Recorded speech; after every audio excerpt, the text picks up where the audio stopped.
Batmanlı yemekçi ayakkabıcı.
Siyette Mücahit.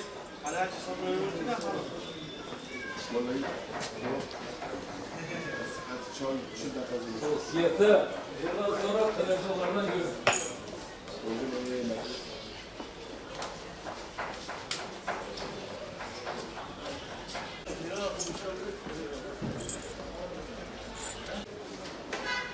Bakma.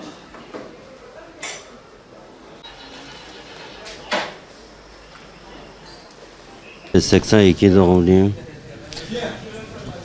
Kulp'ta doğdum, Batman'da yaşıyorum. Sene 90-95'te Batman'a taşındık. Köy başaması nedeniyle. Sonra birkaç tane iş değişikliği yaptık. En sonra buna başladık. 2000'den önce beri bu işi yapıyorum. Vallahi ayakkabı boyacılığı yapıyorum. Başka bir şey yapamıyorum. Devamlı budur. Ekmeğimizi burada, çocuk ekmeğimizi burada kazanıyoruz. Yani iştahı kısalmış, eskisi gibi değil. Yazın, karda, kışta fark etmez, gene de geliyoruz yani çok şükür. Soğuğa, sıcağa bakmıyoruz. Ter var, sıcak var, soğuğa mecburuz yani ekmeğimizi kazanmaya. Mecburuz yani. Aralık ayındayız zaten. Şu an normal terleme oluyor, çalıştığımız zaman iş olsa terleniyoruz yani gene iyidir yani.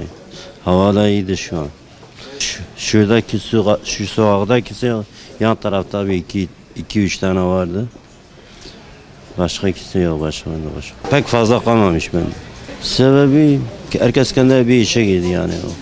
Belediyesi, başka resmi işlerse işlere girdiyle yani. Çok şükür gene Allah'a rağmen gene de devam ederim çok şükür. Alnımı terliye kazandım parayı. Helaline. Kimseye muhtaç olmamak için gene devam ediyorum. Ayakkabılar değişiyor ya ne diyeyim. Yani 15, 20, 25, 30 yani değişiyor. Ayakkabı 5'tir, 10'dur yani değişiyor arası. Yani akşama kadar bir 100-150 yapsan eve gidiyorsan eli boş. Yani çok şükür diyoruz eve gitsek hanıma desek çok şükür işler var yani onları kırmamak için elimizde geleni yapıyoruz. Gene de yani diyoruz iş var yani. Yani eve gidiyoruz bir şey kalmıyor yani. Eskiden yani 3 milyon da 2 milyon da olsaydı çok şükür yani iyiydi yani geçiniyordu. Bir poşeti dolduruyordun eve götürüyordun yani para da kalıyordu. Bankalar Caddesi'ndeyiz. Bildiğiniz üzere bu Mücahit arkadaşımız 15 yıldan beri burada ekmek tekstilinde çalışıyor, boyacılık yapıyor.